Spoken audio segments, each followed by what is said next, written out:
নমস্কাৰ প্ৰিয় দৰ্শক, প্ৰজ্ঞান ইউনিভাৰ্ছ চেনেলত আপোনালোকক সকলোকে স্বাগতম জনাইছোঁ। প্ৰিয় দৰ্শক, আজি আমি বৃশ্চিক ৰাশিৰ বাবে 2026 চনৰ মে' মাহৰ বিশত মাহেকীয়া ৰাশিফলৰ বিষয়ে আলোচনা কৰিম। এই মাহত আপোনাৰ জীৱনত বহুতো ডাঙৰ পৰিৱৰ্তন আহিব, কিছুমান ইতিবাচক আৰু কিছুমান যিবোৰৰ বাবে আপুনি সাৱধান হ'ব লাগিব। যদি আপুনি বৃশ্চিক ৰাশিৰ জাতক জাতিকা হয় তেন্তে এই ভিডিঅ'টো শেষলৈকে নিশ্চয়কৈ চাওক, কিয়নো আমি আপোনাৰ জীৱনৰ প্ৰতিটো গুৰুত্বপূৰ্ণ দিশ, কেৰিয়াৰ, ব্যৱসায়, শিক্ষা, প্ৰেম, পৰিয়াল, স্বাস্থ্য আৰু প্ৰতিকাৰ বিতংভাৱে আলোচনা কৰিম। গতিকে পলম নকৰি আহকচোন ভিডিঅ'টো আৰম্ভ কৰোঁ। প্ৰিয় দৰ্শক, 2026 চনৰ মে' মাহটো বৃশ্চিক ৰাশিৰ বাবে মিশ্ৰিত বেগ হ'বলৈ গৈ আছে, কিন্তু সুযোগেৰে ভৰা। আপোনাৰ আত্মবিশ্বাস বৃদ্ধি হ'ব, যদি পৰিয়াল আৰু স্বাস্থ্যৰ সৈতে জড়িত কিছুমান প্ৰত্যাহ্বান আহিব পাৰে। এই মাহত আপুনি হয়তো ভাল খবৰ পাব, বাকী থকা কামবোৰ সম্পূৰ্ণ হ'ব পাৰে, আপোনাৰ সৌভাগ্য হ'ব, কিন্তু কিছুমান সম্পৰ্কতো উত্তেজনাৰ সন্মুখীন হ'ব পাৰে। সেইবাবে এই মাহত কৈছে ভাৰসাম্য বজাই ৰাখক, তেতিয়াহে সফলতা আহিব। আত্মবিশ্বাস আৰু ভাগ্য যদি চাওঁ, 2026 চনৰ মে' মাহত আপোনাৰ আটাইতকৈ ডাঙৰ শক্তি হ'ব আপোনাৰ আত্মবিশ্বাস। আপুনি নিজৰ ভিতৰতে এক নৱীকৃত শক্তি অনুভৱ কৰিব। আগতে আপোনাৰ বাবে কঠিন যেন লগা কামবোৰ এতিয়া সহজেই সম্পূৰ্ণ হ'ব। আপোনাৰ সিদ্ধান্ত গ্ৰহণ শক্তিশালী হ'ব, মানুহে আপোনাৰ কথাক মূল্য দিব। ভাগ্যও এই মাহত আপোনাৰ পক্ষত সম্পূৰ্ণৰূপে থাকিব। বহুতো বাকী থকা কাম হঠাতে সম্পূৰ্ণ হ'ব পাৰে। কেৰিয়াৰ আৰু চাকৰিৰ ৰাশিফল যদি চাওঁ, এতিয়া আমি কেৰিয়াৰৰ কথা কওঁ, যিটো সকলোৰে বাবে অতি গুৰুত্বপূৰ্ণ। এই মাহত হ'ব কেৰিয়াৰৰ উন্নতিৰ সুযোগ প্ৰদান কৰা হ'ব। নতুন স্বীকৃতি আনিব পাৰে, আপুনি পদোন্নতি বা নতুন দায়িত্ব লাভ কৰিব পাৰে। নিয়োজিতসকলৰ বাবে অফিচত আপোনাৰ প্ৰভাৱ বাঢ়িব, আপোনাৰ বছ আপোনাৰ কামত সন্তুষ্ট হ'ব। সহকৰ্মীৰ পৰা সহায় লাভ কৰিব, কিন্তু মনত ৰাখিব, খৰখেদাকৈ সিদ্ধান্ত লোৱাৰ পৰা আঁতৰি থাকক। চাকৰি সলনি কৰাৰ আগতে ভালদৰে চিন্তা কৰক। ব্যৱসায়ীসকলৰ বাবে ব্যৱসায়ত সফলতাৰ সম্ভাৱনা বাঢ়িছে, আপুনি নতুন ক্লায়েণ্ট লাভ কৰিব পাৰে। আৰ্থিক লাভৰ শুভ লক্ষণ দেখা গৈছে, গুৰুত্বপূৰ্ণ। যদি চাওঁ, দক্ষিণলৈ যাত্ৰা কৰিলে আপোনাৰ বাবে উপকাৰী হ'ব পাৰে। প্ৰিয় দৰ্শক, এতিয়া আমি জানো আহক যে শিক্ষা আৰু ছাত্ৰ ছাত্ৰীৰ ৰাশিফল। এই মাহটো ছাত্ৰ ছাত্ৰীৰ বাবে অলপ প্ৰত্যাহ্বানজনক হ'ব পাৰে। পঢ়া শুনাত মনোনিৱেশ কৰিব নোৱাৰিব পাৰে। পৰীক্ষাৰ ফলাফল আশা কৰাতকৈ কম হ'ব পাৰে। প্ৰতিযোগিতামূলক পৰীক্ষাত আপুনি অধিক কষ্ট কৰিব লাগিব। ইয়াৰ সমাধান কি? নিয়মিতভাৱে অধ্যয়ন কৰক, অতিৰিক্ত কোচিং লওক, নিজৰ সময়খিনি বুদ্ধিমান ৰূপে ব্যৱহাৰ কৰক। কঠোৰ পৰিশ্ৰম কৰিলে শেষত নিশ্চয় সফলতা লাভ কৰিব। প্ৰিয় দৰ্শক, এতিয়া আমি জানো আহক প্ৰেম আৰু বৈবাহিক জীৱন। এতিয়া প্ৰেম জীৱনৰ কথা কওঁ। মাহৰ আৰম্ভণি বৰ ৰোমান্টিক হ'ব। আপোনাৰ সংগীৰ সৈতে আপোনাৰ ঘনিষ্ঠতা বাঢ়িব, আপোনাৰ সম্পৰ্ক মজবুত হ'ব।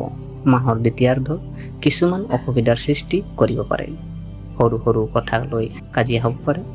আপুনি পাৰিলে খং নিয়ন্ত্ৰণ কৰক। আপোনাৰ সংগীৰ দৃষ্টিভংগীৰ বিষয়ে বুজি পোৱা হওক। অবিবাহিত মানুহৰ বাবে বিয়াৰ সম্ভাৱনা থাকিব পাৰে, নতুন সম্পৰ্ক আৰম্ভ হ'ব পাৰে। এতিয়া আমি জানো আহক পৰিয়াল আৰু সম্পৰ্ক। এই মাহটো পাৰিবাৰিক বিষয়ত অলপ ওপৰলৈ তললৈ নামিব পাৰে। ভাই ভনীৰ পৰা সহায় লাভ কৰিব, আপুনি আপোনাৰ পিতৃ মাতৃৰ আশীৰ্বাদ লাভ কৰিব, কিন্তু বয়োজ্যেষ্ঠসকলৰ লগত মতানৈক্য হ'ব পাৰে। ঘৰৰ পৰিৱেশ অলপ উত্তেজিত হ'ব পাৰে। কি কৰিব? শান্ত হৈ থাকক, সংঘাত পৰিহাৰ কৰক, ল'ৰা ছোৱালীৰ প্ৰতি বিশেষ গুৰুত্ব দিয়ক। প্ৰিয় দৰ্শক, এতিয়া আমি টকা যি আৰ্থিক অৱস্থা, আজি আপোনাৰ এই যি মে' মাহটো, আগন্তুক মে' মাহটো টকাৰ দিশটোনো কেনেকৈ যাব তাৰ ওপৰত আহকচোন আলোচনা কৰোঁ। টকাৰ ক্ষেত্ৰত অলপ সাৱধান হোৱাটো প্ৰয়োজন। উপাৰ্জন হ'ব, কিন্তু খৰচো বাঢ়িব পাৰে। আপুনি পাৰিলে আপোনাৰ খৰচৰ পৰিকল্পনা কৰক, অপ্ৰয়োজনীয় খৰচৰ পৰা বিৰত থাকক। বিদেশ ভ্ৰমণ আৰু সফলতা যদি চাওঁ, এই মাহত বিদেশ ভ্ৰমণ সম্ভৱ দেখা গৈছে আৰু এই ভ্ৰমণ সফল আৰু উপকাৰী হ'ব। বাকী থকা কাম সম্পূৰ্ণ হ'ব, বিবাদ জয়ী হোৱাৰ সম্ভাৱনা আছে। এতিয়া আমি জানো স্বাস্থ্যৰ দিশটো। স্বাস্থ্যৰ ক্ষেত্ৰত অত্যন্ত সাৱধান হ'ব লাগিব। সম্ভাৱ্য সমস্যাসমূহ, আজি আপোনাৰ এইখিনি সমস্যা হ'ব পাৰে, যে ধৰি লওক পেটৰ সমস্যা, গেছ, বদহজম, বাত বিষৰ দৰে সমস্যা, খিংখিংগীয়া আৰু মানসিক চাপ। কি কৰিব? সময়মতে খাব, অতিমাত্ৰা খাদ্য খোৱাৰ পৰা আপুনি যিমান পাৰে বিৰত থাকক। যোগাসন আৰু ধ্যান অভ্যাস কৰক। দাঁতৰ বিশেষ যত্ন লওক।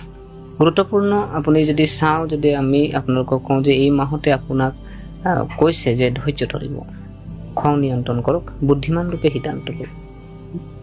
আপোনাৰ কাৰণে বিশেষ আপোনাৰ গোটেই মাহটোৰ কাৰণে প্ৰতিকাৰ আপোনাৰ কিছু আছে, সেই প্ৰতিকাৰখিনিও আপুনি কৰিব পাৰে। যে প্ৰতিকাৰ যদি আপুনি এই মাহটো আৰু ভাল কৰিব বিচাৰে তেন্তে নিশ্চিতভাৱে এই প্ৰতিকাৰসমূহ চেষ্টা কৰিব পাৰে। যে মংগলবাৰে আপুনি ভগৱান হনুমানক পূজা কৰক, ওম নমঃ শিৱায় মন্ত্ৰ জপ কৰক, ৰঙা কাপোৰ বা ৰঙা চন্দন আপুনি ব্যৱহাৰ কৰক, দুখীয়া মানুহক খাদ্য দান কৰক। প্ৰিয় দৰ্শক, সামগ্ৰিকভাৱে বৃশ্চিক ৰাশিৰ বাবে 2026 চনৰ মে' মাহত যদি চাওঁ, সফলতা আৰু সুযোগ কঢ়িয়াই আনিব, কিন্তু কিছু প্ৰত্যাহ্বান দাঙি ধৰিব। বুদ্ধিমান ৰূপে কাম কৰিলে এই মাহে আপোনাৰ জীৱনটোক এক নতুন দিশ দিব পাৰে। প্ৰিয় দৰ্শক, এয়া আছিলে আপোনাৰ যিহেতু আগন্তুক মে' মাহ যি আহি আছে, আৰু মে' মাহৰ আমি গোটেই বিষদ আজি ক'বলৈ গ'লে মে' মাহৰ আপোনাৰ বৃশ্চিক ৰাশিৰ ফলাফলৰ ওপৰত আমি দাঙি ধৰিলোঁ। গতিকে আশা কৰিছোঁ আপোনালোকে ভিডিঅ'টো চাই ভাল পালে। যদি এই ভিডিঅ'ই আপোনাক কিঞ্চিত মানুহ লাভান্বিত কৰিছে তেনেহ'লে ভিডিঅ'টো লাইক কৰিব, আৰু যিমান পাৰে আপোনালোকৰ বন্ধু বান্ধৱী হওক, আপোনালোকৰ পৰিয়ালবৰ্গ হওক, আপোনালোকে ভিডিঅ'টো পাৰিলে শ্বেয়াৰ কৰিব। আৰু কমেণ্ট বক্সত আপোনালোকে ওম নমঃ শিৱায় আপোনালোকে কমেণ্ট কৰিব, আৰু আপোনালোকে ক'ৰ পৰা ভিডিঅ'টো চাই আছে, কাৰণ আমাকো মন যায় যে আপোনালোকে ভিডিঅ'টোনো ক'ৰ পৰা চাইছে। চ' আজি আপোনালোকে পাৰিলে কমেণ্ট বক্সত আপোনালোকৰ জেগাডোখৰ নাম বা আপোনালোকৰ জিলাৰ নাম আপোনালোকে লিখিব যে আপোনালোকে ক'ৰ পৰা ভিডিঅ'টো চাই আছে। আৰু এতিয়ালৈকে আপোনালোকে যদি চেনেলটো ছাবস্ক্ৰাইব কৰা নাই, অনুগ্ৰহ কৰি এনে ভিডিঅ' পাই থাকিবৰ কাৰণে আমাৰ চেনেলটো ছাবস্ক্ৰাইব কৰি আমাক উৎসাহিত কৰিব বুলি আশা থাকিলে পুনৰ লগ পোৱাৰ প্ৰতিশ্ৰুতিৰে আজিলৈ আমি বিদায় মাগিছোঁ। ধন্যবাদ।